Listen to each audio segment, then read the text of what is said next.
2 jours après la catastrophe haïtienne, la douleur et l'angoisse sont encore visibles dans les yeux de Gilles Monnier.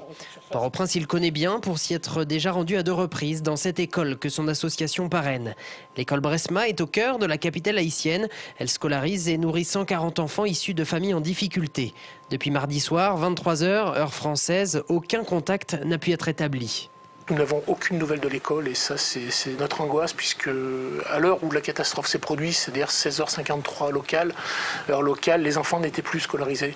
Et peut-être par manque de chance pour certains d'entre eux qui, au sein de leur famille, ont été peut-être moins protégés. Inquiétude et injustice également dans la voix de cet homme, père adoptif de 2 petits Haïtiens. Son association Aide aux enfants d'Haïti a été créée en Auvergne il y a 6 ans pour soutenir un orphelinat. Depuis, elle a contribué à créer l'école Bresma, accueillant des enfants que leurs parents n'ont pas les moyens de nourrir et d'éduquer. Des cours et un repas par jour, c'est le moyen qu'ils ont trouvé pour émanciper ces enfants dans l'un des pays les plus pauvres du monde. C'est un pays qui cumule tous les problèmes.